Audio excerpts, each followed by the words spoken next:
Hey YouTube, it's Lindsay and this is my 24-week pregnancy update. Today is Wednesday, August 17th, 2011, and I am 24 weeks and 4 days pregnant today. Usually I do my pregnancy updates on Mondays. I've been pretty good about it, but it has been a whirlwind past 48 hours, so I'm going to tell you guys all about what happened. All started Monday morning. Got up, got ready to go to my 24-week doctor's appointment. Thought it was going to be no big deal. And we got to the doctor's appointment about 10 o'clock, and they did they did all the normal stuff that they usually do at the appointments. Urine sample, they took my weight, and then they took my blood pressure. And that's where it all went down. My blood pressure was sky high, apparently. So then the nurse was like, that's not good. So they took me in to see my doctor, and they're like, okay, well, we're going to take your blood pressure again at the end of the appointment just to kind of see. So my doctor comes in and is like, wow, your blood pressure is really high. So you're either going to be referred to a specialist, or if it's too high the second time we take it, you're going downstairs to the labor and delivery unit. Huh? Yeah. She was like, well, you might have preeclampsia. I didn't think people at 24 weeks got that, but apparently they can. And preeclampsia is really scary, and the only way to cure it is to deliver. So I was like freaking out, of course, at this point. So then, of course my blood pressure wasn't going to go down. So she takes the heartbeat of the baby and it's fine. She actually measured my fundal height. I don't even know what that was, but I would assume it was fine. She didn't say anything about it. And then they take my blood pressure again, and of course it hasn't gone down. So we walked downstairs to labor and delivery where I was admitted. One of the secretaries of the practice walked us down, and she was really nice about it.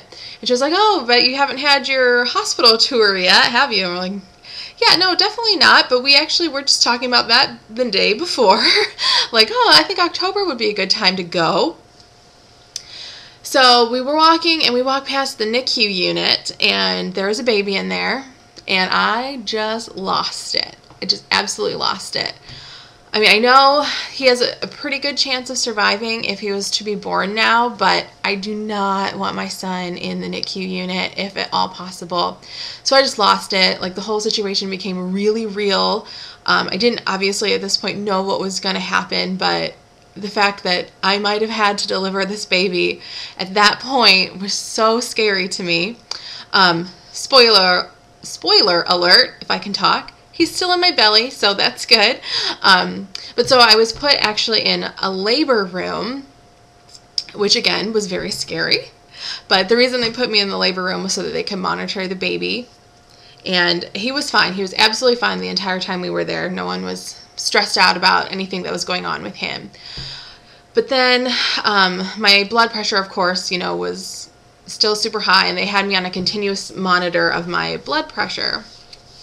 And it was high the whole time, and it was just like a lot of sitting around and a lot of measuring of my blood pressure. And then I started a 24-hour urinalysis. So yeah, once they said 24-hour urinalysis, I knew I was not going anywhere for a while.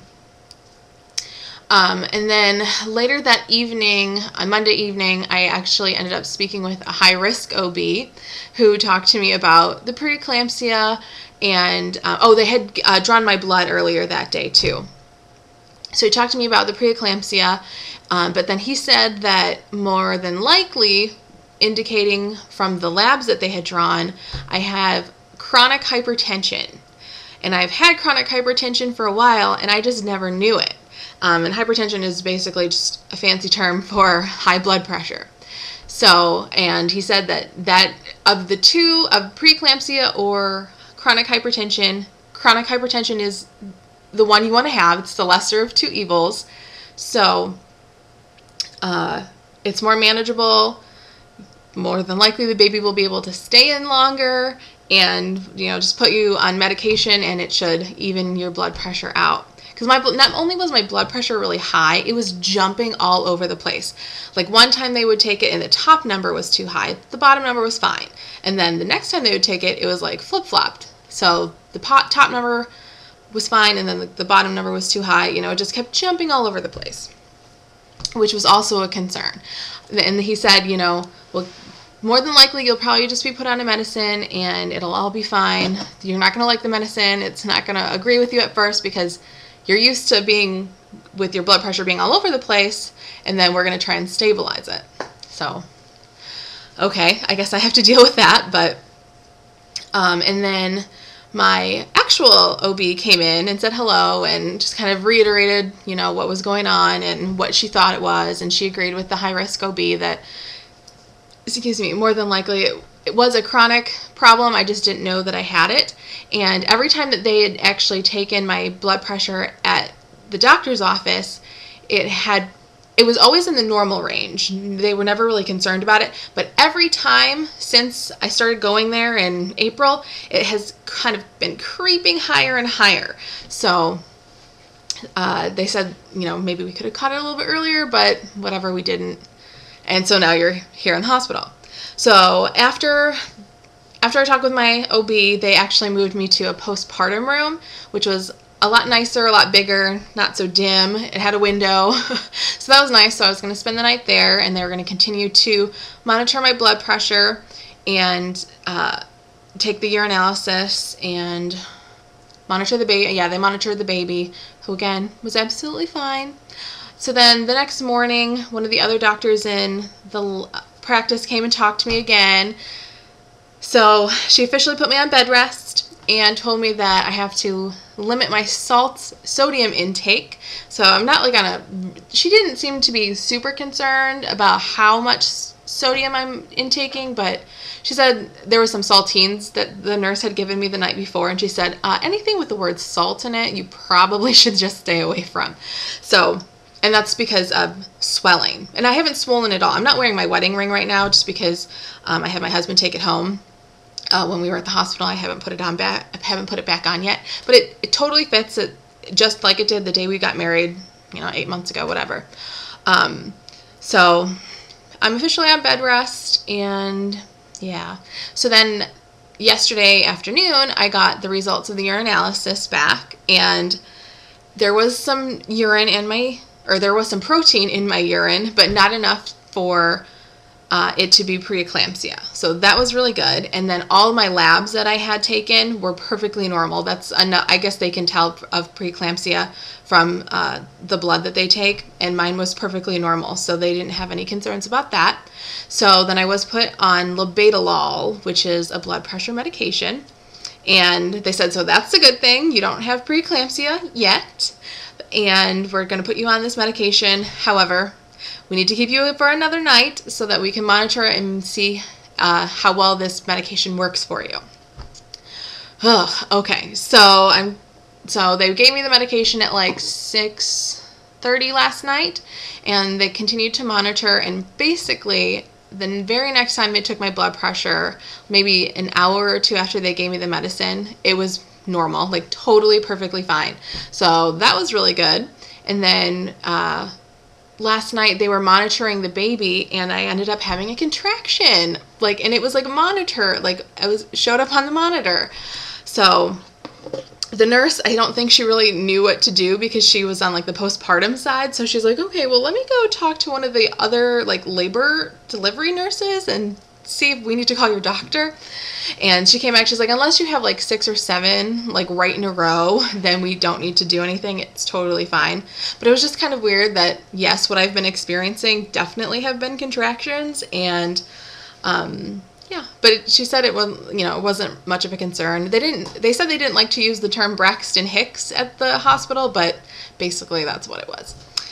So then this morning, another doctor comes in from the practice, and what did he say? Basically, just that I'm going to be on labetalol. I'm sorry, this is there's so much stuff to talk about. Basically, I'm going to be on labetalol, and it's fine for the baby. And so I asked him, okay, so when am I going to have this baby? And obviously they can't tell me an exact day, but I'm definitely not going to my due date. I will definitely be having this baby in November, if not a little sooner. I hope not a little sooner, but you never know. I am definitely at risk for developing preeclampsia, as opposed to somebody who doesn't have any blood pressure problems to begin with. So my risk is definitely higher. So I'm considered high risk pregnancy at this point. And he just was not able to tell me when I will deliver this baby. I will not go to 40 weeks for sure, but if I develop preeclampsia, then he will more than likely come out sooner than if I don't develop it. So I'm hoping, just at this point, I'm setting smaller goals for him and for me. I want to go to, I'm almost 25 weeks. I'll be 25 weeks in 2 days, or 3 days. So if I can get to 10 more weeks of him just being in my belly, so that would probably put me sometime in like late October, I think. If I can get him that far, then we'll go to 37 weeks, which would be November. And then after that, I mean, he can come anytime and that would be fine. But for now, I am just rooting for 35 weeks to get him as developed as possible. So yeah, and then also this morning they gave me another dose of the labetalol, and it seems to be working. My blood pressure has been pretty good since I've started taking it, and I felt a little dizzy from taking it, but not too bad. I think my body's actually adjusting pretty well with it. So then I was discharged at like 9:45 this morning and went home or we went to the pharmacy to get my prescription and went home and went to sleep. So that is my 48 hours in a nutshell.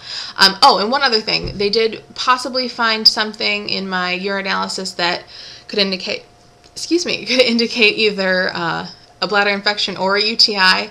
So I have to call the doctor tomorrow to schedule another appointment because I have to go back within 7 days. And then I have to get the results of the culture from the urinalysis thing. And then if there is something, then I'll have to go on an antibiotic. So I'm just shooting up medicine right now. And to be honest, I'm not too happy about it. But I looked it up while I was at the hospital because I had my computer. My husband had brought it to me, and the risks or the benefits of taking labetalol while pregnant definitely outweigh the risks. And pretty much everything that I looked up, like hypertension during pregnancy, pretty much everything said labetalol is what you will be given, and that's the safest blood pressure medication for when you're pregnant. It is a category C drug, which kind of scares me. But there really wasn't a whole lot of like side effects and stuff that I saw. I didn't look it up too much because I was kind of scaring myself. But for reference, I believe Tylenol, which everyone knows is perfectly safe, is a category B drug. So I'm going to end it there. This is already like 13 minutes long, but I just wanted to let everybody know. If you have looked at my blog, or if you're friends with me on Facebook, you already knew part of what was going on, but if not, I thought I would let you guys know what's going on. So I'm just going to be chilling out even more so than I already have been at home, just doing nothing. Keeping my feet up is important, they said. I can't go to the store, can't do any heavy housework.